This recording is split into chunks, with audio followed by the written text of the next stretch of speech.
दोस्तों कैसे हो आप सब। आज हम लोग जानेंगे डॉक्टर राजेंद्र प्रसाद जी का जीवन परिचय।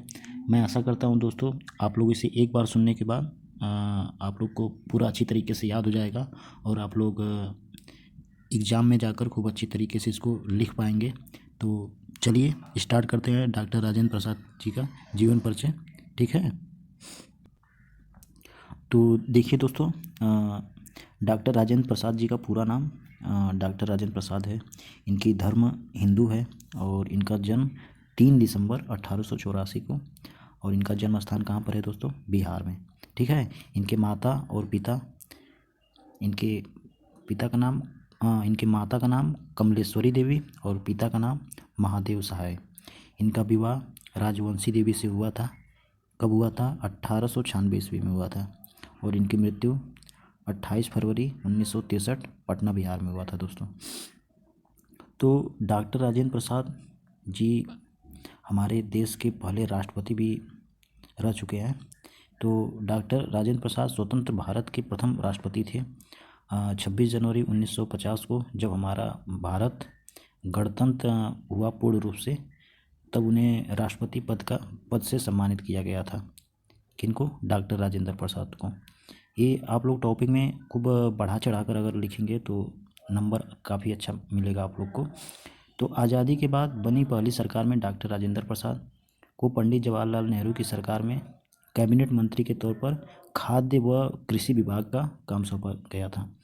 जब भारत के प्रथम प्रधानमंत्री पंडित जवाहरलाल नेहरू जब उस टाइम हुए थे, जब भारत गणतंत्र हुआ था, तो इन्होंने डॉक्टर राजेंद्र प्रसाद जी को कैबिनेट मंत्री के तौर पर खाद्य और कृषि विभाग का काम सौंपा था। साथ ही इन्हें भारत के संविधान सभा में संविधान निर्माण के अध्यक्ष नियुक्त किया गया। देखिए, इनको संविधान जब लिखा जा रहा था तो उसका भी मतलब इनको खूब एक तरीके से अध्यक्ष नियुक्त किया गया था। राजेंद्र प्रसाद गांधी जी के शिष्यों में से एक थे। ठीक है, तो राजेंद्र प्रसाद जी महात्मा गांधी, ऐसा माना जाता है कि उनके अनेक शिष्यों में से एक शिष्य थे। उन्होंने भारत की आज़ादी के लिए प्राण तक न्यौछावर करने की ठान रखी थी। तो राजेंद्र प्रसाद जी की काफ़ी चर्चा होती है, क्योंकि ये हमारे भारत के पहले राष्ट्रपति भी रह चुके हैं। ठीक है दोस्तों, तो चलिए अब इनके बारे में हम लोग विस्तार से जानेंगे। तो डॉक्टर राजेंद्र प्रसाद का जन्म 3 दिसंबर 1884 को बिहार के एक छोटे से गांव जीरादेई में हुआ था। इनके पिता का नाम महादेव सहाय था और माता का नाम, जैसा कि मैंने अभी आप लोग को बताया है, कमलेश्वरी देवी था। इनके पिता संस्कृत व फारसी भाषा के बहुत बड़े ज्ञानी थे, जबकि दोस्तों इनकी जो माता थी वह बहुत ही धार्मिक प्रवृत्ति की थी। वे राजेंद्र प्रसाद को रामायण की कहानियाँ भी सुनाया करती थी। डॉक्टर राजेंद्र प्रसाद का बाल विवाह 12 साल की उम्र में हो गया था। उनकी पत्नी का नाम राजवंशी देवी था, जैसा कि हेडलाइन में हम लोगों ने जाना है। राजवंशी देवी से डॉक्टर राजेंद्र प्रसाद जी का विवाह हुआ था। तो चलिए आगे देखते हैं इनकी शिक्षा दीक्षा के बारे में। तो 5 साल की उम्र में ही प्रसाद के माता पिता उनको एक मौलवी के यहाँ भेजने लगे थे।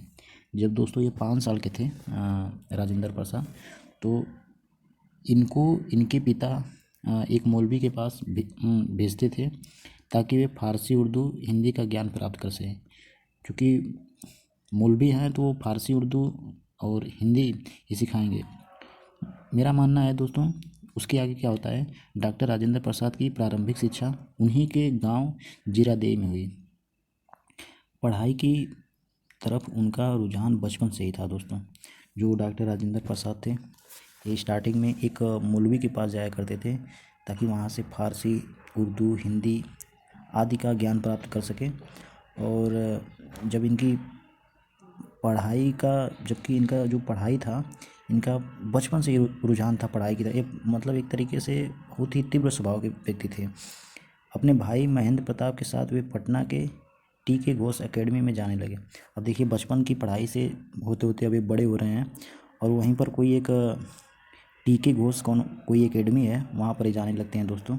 और ये अपनी स्कूलिंग करके उसके बाद यूनिवर्सिटी ऑफ कलकत्ता में प्रवेश लेते हैं और वहीं पर यह दोस्तों अपनी परीक्षा देते हैं, जिसमें वे बहुत अच्छे नंबर से पास हुए थे। जिसके बाद उन्हें हर महीने 30 रुपये की स्कॉलरशिप मिलने लगी थी। दोस्तों, जब यह यूनिवर्सिटी ऑफ कलकत्ता में प्रवेश लिए तो वहाँ पर यह बहुत ही अच्छे नंबरों से पास हुए थे और सरकार ने इन्हें 30 रुपये मासिक स्कॉलरशिप इनके अच्छे पढ़ने के परिणाम को देखकर महीने की 30 रुपये स्कॉलरशिप भी प्रदान की गई, जो हर महीने इनको प्रदान की जाती थी।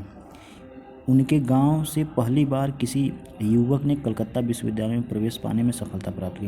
देखिए दोस्तों, ये जिस समय की बात है, वहाँ पर एक गांव में अगर कोई एक व्यक्ति भी अगर पढ़ लेता था तो एक तरीके से बहुत बड़ी बात होती थी। तो उनके गांव में पहली बार कोई कलकत्ता विश्वविद्यालय में प्रवेश जो हुआ था उसमें सफलता प्राप्त की थी, जो निश्चित ही राजेंद्र प्रसाद और उनके परिवार के लिए गर्व की बात थी। अब किसी का भी दोस्तों अगर बेटा अच्छे काम करता है, आगे बढ़ता है, तो उसके सबसे पहले माँ बाप का ज़्यादा सर उठता है, ज़्यादा गौरवान्वित होते हैं वे लोग जिनके लड़के कुछ अच्छे काम करते हैं, और जिनके लड़के निठल्ले होते हैं जो कुछ काम धाम नहीं करते, उनके माता पिता का तो सर हमेशा झुका ही रहता है। मैं जानता हूँ दोस्तों, 10th और 12th वाले अपना 60% कुछ लड़के ऐसे हैं जो पढ़ाई कम, पबजी फ्री फायर ज़्यादा खेलते हैं। तो आप खेलिए, 1-2 घंटा खेल लीजिए, कोई दिक्कत नहीं, लेकिन आप अपने टाइम को किस तरीके से मैनेजमेंट करके, हाँ हमको एक टाइम से खेलना है। देखो दोस्तों, किसी को अपना बाप मत बना लो। आप किसी से इतना ज़्यादा मत लगाव रखो कि उसके बिना आप रह ना पाओ। जैसा कि देखा गया है कि कुछ बच्चे ऐसे हैं जो पबजी खेलते खेलते एक बार उनके पिताजी बोल दिए, तो एक बच्चा क्या किया कि उस टाइम तो नहीं कुछ बोला, और एक न्यूज़ में खबर आई थी, और जब वह रात में सोने गए तो उनका गला ही काट दिया कि क्यों हमको ये डिस्टर्ब कर दिए। तो ये सब देखिए दोस्तों, ये सब एक तरीके से दिमाग को बहुत ही प्रेशराइज करता है। सब जो जितने भी गेम हैं, आप लोग उसको लिमिट में ही खेलें तो ही अच्छी बात है। तो चलिए दोस्तों, आगे देखते हैं।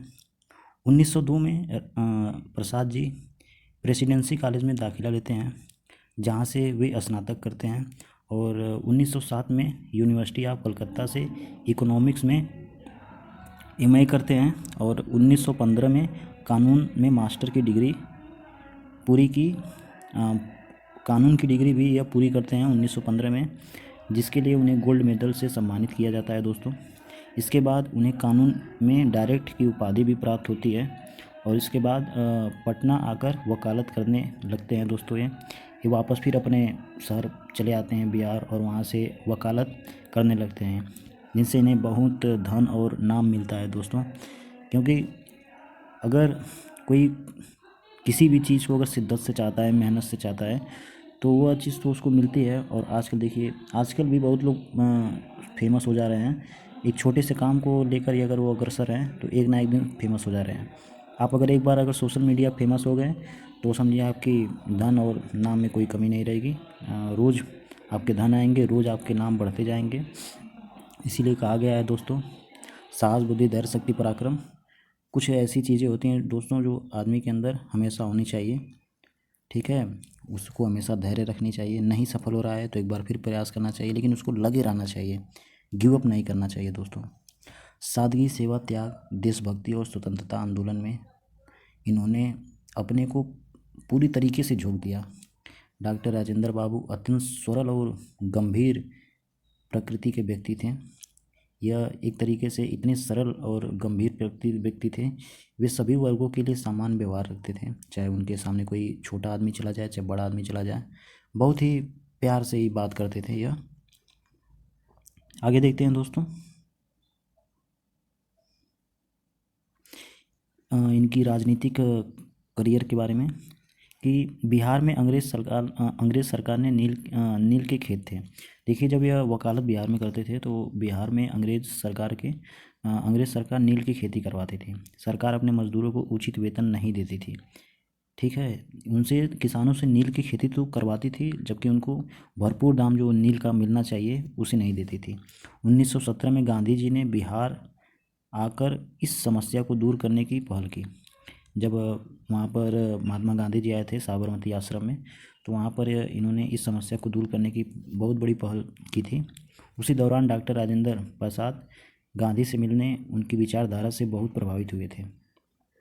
उसी टाइम महात्मा गांधी की मुलाकात डॉक्टर राजेंद्र प्रसाद से होती है और डॉक्टर राजेंद्र प्रसाद उनको अपना गुरु मान लेते हैं। 1919 में पूरे भारत में सविनय अवज्ञा आंदोलन की लहर चल रही थी, जैसा कि सभी आप लोग जानते हैं।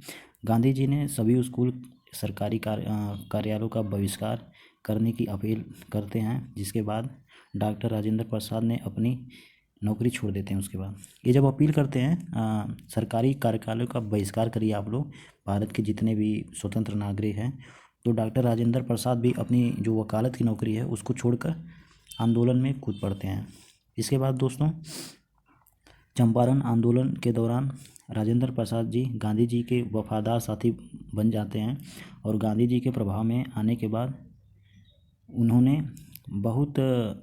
अपने पुराने और रूढ़िवादी विचार को त्याग देते हैं और एक नई ऊर्जा के साथ स्वतंत्र आंदोलन में भाग लेते हैं।